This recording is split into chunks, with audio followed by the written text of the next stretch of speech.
पहलगांव घूमने गए कानपुर के शुभम द्विवेदी की निर्मम हत्या ने हर किसी को झकझोर कर रख दिया है। आतंकवादियों ने धर्म पूछकर शुभम को गोली मार दी। उनकी पत्नी ऐशान्या ने घटना का खौफनाक मंजर बताया तो लोगों की रूह कांप उठी।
माँ का बिलक बिलक कर रोना सबका कलेजा चीर रहा है।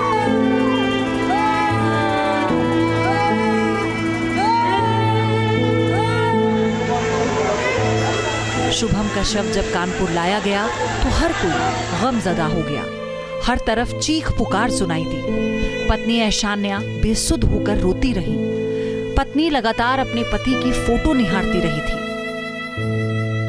शुभम और ऐशान्या की शादी इसी साल 12 फरवरी को हुई थी। जीवन के नए सफर पर दोनों उमंग, उत्साह और खुशी के साथ आगे बढ़ रहे थे, मगर आतंकियों की कायराना हरकतों ने ऐशान्या की तमाम खुशियां छीनी। अपनी आंखों के सामने ऐशान्या ने पति को मरते देखा और वो कुछ नहीं कर पाई। और मैं और शुभम बैठ के मैगी खाने जा रहे थे। शाम भी मेरी बहन थोड़ा दूर बैठी थी और पापा मेरे वॉशरूम में थे। उतनी देर में एक बंदा पीछे से आया और उसने गोली साइड में रख के उससे पूछा, हिंदू है कि मुसलमान? मुसलमान है तो पहले कलमा पढ़ के दिखा। जैसे हमें पता ही नहीं, हम पीछे पलट के देखे हो क्या रहा है। हम उसकी तरफ स्माइल करके पूछे, भैया क्या हुआ? यार हिंदू है मुसलमान? मैंने कहा हिंदू, मार दी।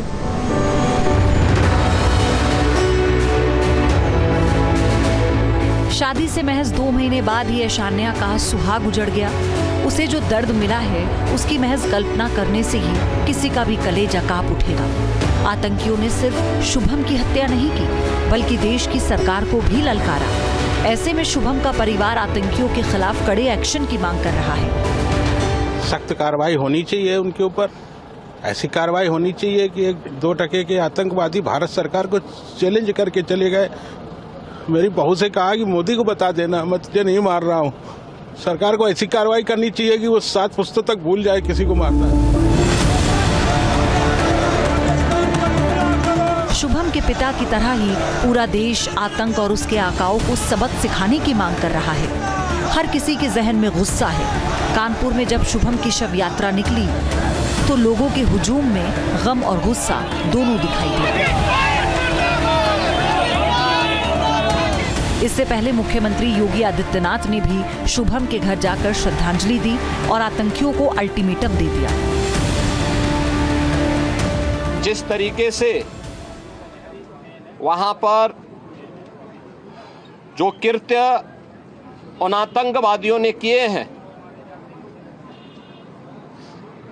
हिंदू मां बहनों के साथ जिस प्रकार की बर्बरता उनके सामने ही उनके सिंदूर के साथ किया गया है, इसी प्रकार से आतंकवादियों और उनके आकाओं को उसकी सजा जरूर मिलेगी, इसमें कोई संदेह किसी को नहीं होना चाहिए।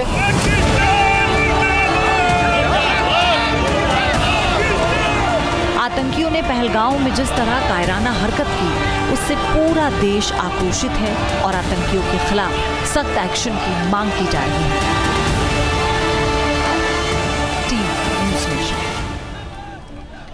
न्यूज नेशन अब व्हाट्सएप पर खबरों की ताजा अपडेट के लिए न्यूज नेशन के इस QR कोड को स्कैन करें।